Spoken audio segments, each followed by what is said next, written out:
Hey guys, welcome to Streak Initiative, and we are covering geography related questions which are important themes for your prelims 2021.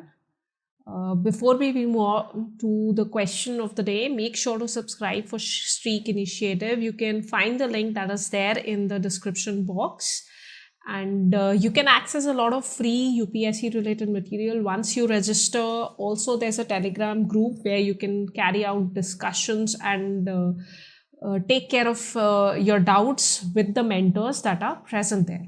So let's move on to the first question. Now it's a question based on cyclones. So the question is with respect to your cyclones in the Arabian Sea. So the first statement here is that the cyclones that are originating in the Arabian Sea are weaker than those originating in Bay of Bengal. And the second is that the formation of weak cyclones in Arabian Sea reasons back to the presence of cold water of the sea. And you have to identify which statement is correct. Now, it's a common knowledge. If you've done your static study of tropical cyclones, you have more cyclones, tropical cyclones that come over the Bay of Bengal as compared to the Arabian Sea. And there are a couple of reasons that are responsible for this particular phenomena that is happening. Number one is that the sea surface temperature of Bay of Bengal is much more warmer as compared to your Arabian Sea. So in order to form a cyclone, you need enough amount of warm temperature. So that amount of temperature is reached faster in Bay of Bengal as compared to your Arabian Sea. So that is one of the prime reasons why you have less amount of cyclones that are coming in Arabian Sea. So I think with just this discussion, we are able to understand that both the statements are here correct. And the answer in fact is C. But I would like to carry a bit further here. See, again, when we're talking about Bay of Bengal, you have a lot of remnant cyclones that come from the Pacific region, right? So those cyclones that come from the Pacific region, they again get strengthened in the Bay of Bengal. And finally, you have additional number of cyclones that happens in this region. So that is also another reason why we have this amount of larger number of cyclones that are happening in Bay of Bengal. You have remnant cyclones that are coming from the Pacific region. The sea surface temperature is rise. In fact, when we have the ITCZs, which comes above, and that kind of low pressure that is created is actually right at the Bay of Bengal, and that is what also leads to creation of more and more cyclones in that region, right? So these are a couple of the reasons why we have more cyclones in Bay of Bengal. But there's also one more thing, additional thing that you need to know. Now that we have been facing a lot of climate change related effects, we have a lot of warming up of the oceans. So that is a phenomena that has now been seen, that the Arabian Sea has seen an increase in its sea surface temperature because of the global warming. And that is why nowadays we hear a lot of cyclones, be it in Gujarat, be it in Kerala. We've been experiencing a lot of cyclones on the western side of the Indian coastal line as well. So that is the reason why we are experiencing this climate change related phenomena, which is driving the cyclones in the Arabian Sea. So that is an additional thing that I wanted to add. But otherwise, both the statements in this question are absolutely right. And the answer for this particular question is C. Let's move on to the next question, which is about black carbon. Now, black carbon is also important because it is a chief player when we're talking about global warming and greenhouse effects. So it has a significant amount of contribution. Now you have to identify which is the correct statement with respect to black carbon here. So we've got three statements. Number one, it is a short-lived pollutant. That is the second largest contributor to the warming of the planet after your carbon dioxide. Second is that it is quickly washed out and can be eliminated from the atmosphere if the emissions are stopped. And third is black carbon deposits, which are produced by the human activity, accelerate the pace of glacier and snow melt in the Himalayan region. Now, see, what is black carbon? See, black carbon is actually formed out of the incomplete, be very specific about this term, it is incomplete combustion from your fossil fuels, from your biofuels or your biomass, and it's emitted into the atmosphere, and it's somewhat similar to the naturally occurring soot, right? So if you have a complete combustion, then you would get carbon dioxide, but because of incomplete combustion, what we get is black carbon. So it is actually short-lived, and in fact it is a lot localized sourced, right, which can have a lot of local impact. So the first statement is completely right. It is a short-lived pollutant, and it is a second largest contributor to the warming of the Earth's planet, because its contribution to your warming of the Earth is huge, because it creates that it leads to capture of all the heat that is there inside the Earth. It forms that particles through which the heat is observed. So that kind of thing is there. The second is also right, because it's incomplete combustion. So if you stop using all the fossil fuels, black carbon can ultimately be eliminated out. Carbon dioxide might take some time, because it goes and mixes in the atmosphere, right? So black carbon, on the other hand, can be eliminated much more quickly as compared to your carbon dioxide. Third statement is also very much correct. So what happens is, this black carbon, they actually go and get deposited on your snow areas, your glaciers, or the Himalayan regions, and they start warming up. Like I told you, they observe heat. These particles, they observe heat, and once they start observing heat, so they kind of warm up the glaciers, and that spaces up the melting of these glaciers, right? Another thing is, when we have more and more of black carbon that is there on the glaciers and snow, it reduces the albedo.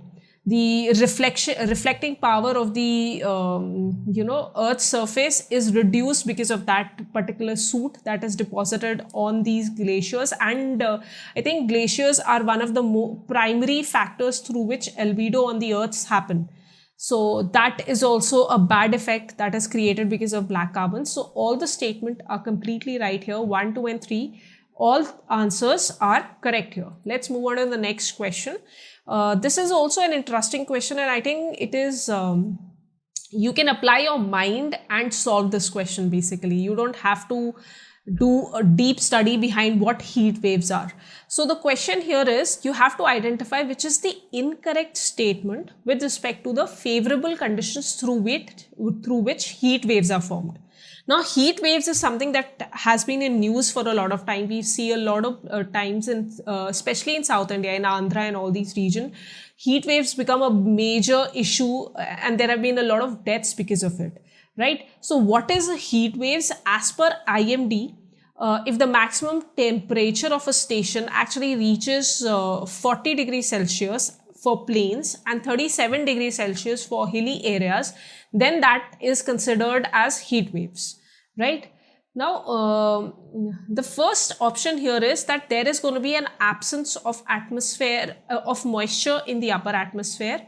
Second is practically cloudless sky for maximum insolation. Third is large amplitude of anticyclonic flow over the region.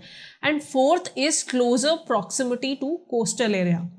Now, if you look at the first option, if there is going to be absence of moisture in the upper atmosphere, then that means that there is going to be less likelihood of any rain, right?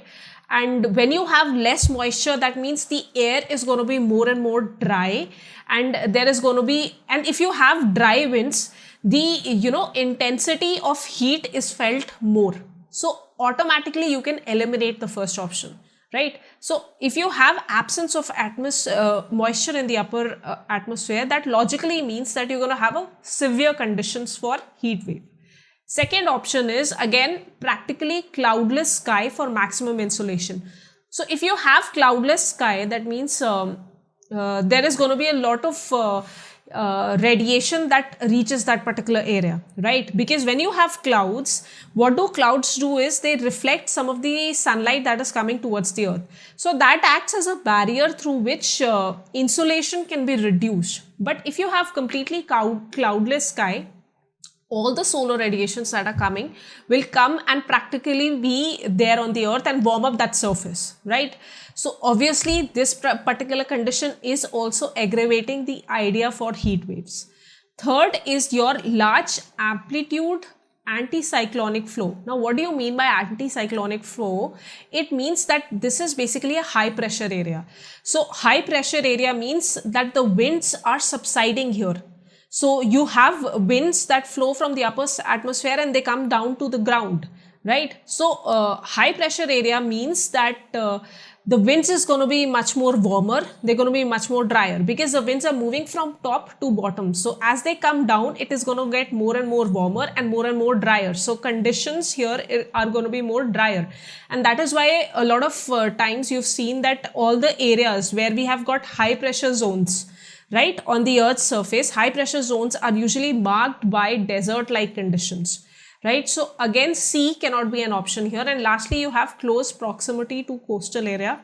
See, if you have very close proximity to coastal area, then there's going to be a chance that the humidity is not going to be completely absent, right? And there is always going to be, there's this evaporation happening and local circulation of wind through that, that land and sea breeze phenomena that happens, that regulates and maintains the temperature of that particular place. So obviously this is not a condition which is going to contribute to your heat waves. So this is something that you can eliminate, and D is the answer here. Again, this question done completely by understanding the basic concept, right? So let's move on to the last question of the day, which is on Great Barrier Reef.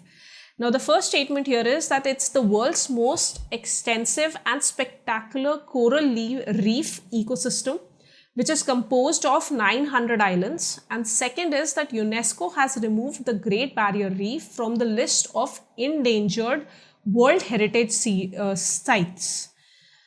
Now you can pause, you can think about the answer, and in fact this is current affairs linked also. So if you've been in touch with your current affairs, I think you'll be able to attempt this question. So the answer for this particular question is A. The first statement is very much correct. It is the world's most extensive and spectacular coral reef ecosystem. You've got coral polyps, which has zooxanthellans living in them, these tissues, and it is one of the most spectacular just off the coast of Australian continent. Now, talking about the second statement here, that is something that is new here and you should be aware about, that recently UNESCO was, contemplating that we would add Great Barrier Reef into its endangered World Heritage sites. But it was not added, and that is why the answer here is C. So endangered sites is basically all those World Heritage sites which are in danger of getting damaged or because of maybe the pollution or the political scenario in that country, instability in that country. So any reason could lead to the site being in danger, right? So Great Barrier Reef is not there right now. We have a couple of sites from Palestine and Syria which are included in this particular region. Again, that is because of the political instability in that country, right? There are some sites because of pollution related also. From India, we still do not have any site which particularly is part of this endangered list of World Heritage sites. So that is a good news. But again, we have to make sure that none of the sites are added in future also. So that's it. The answer for this particular question was A, and that's it for today. All the best for your prelims. Keep on revising, keep on studying, and thank you so much for watching. Subscribe to our YouTube channel and press the bell icon on the YouTube app and never miss another update from Civils Daily.